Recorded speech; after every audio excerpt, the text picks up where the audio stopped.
যে অদ্ভুত অ্যাক্সিডেন্টটা দেখেন, এই যে পাদুয়ায় কয়েকদিন আগে যে দুর্ঘটনা ঘটে, সেখানে বাবা মা এবং দুই ছেলে স্পট ডেড। কি বিস্ময়কর, কিভাবে খাপে খাপে একেবারে মিলে গেল।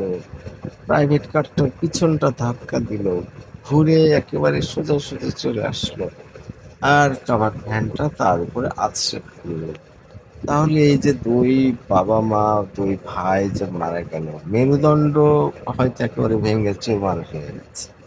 আবার লোকও কিন্তু দেখেন যে ওখানে মানুষজন কেউ দাঁড়াচ্ছে না, নিজের মতো গাড়ি নিয়ে সবাই চলে যাচ্ছে।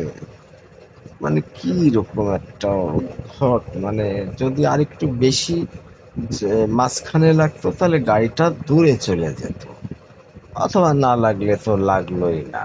এমন ভাবে লেগেছে যে ঘুরে পারফেক্টলি একবারে কাভার্ড ভ্যানের পাশে চলে আসছে, সেখানে কাভার্ড ভ্যান উল্টে পড়েছে। আর এই বৃষ্টির মতো কেমন যেন ভাব, একটু পিচ্ছিল মতো। আর ট্রাকটাও কাভার্ড ভ্যানটা এই যে তিন রাস্তা কম্পাউন্ড রোড ওইখানে গিয়ে কেন যেন গাড়িটা বেশ জোরে যাচ্ছিল। কাভার্ড ভ্যান ওরকম জায়গায় ক্রসিং এ জোরে যাওয়ার কথা না।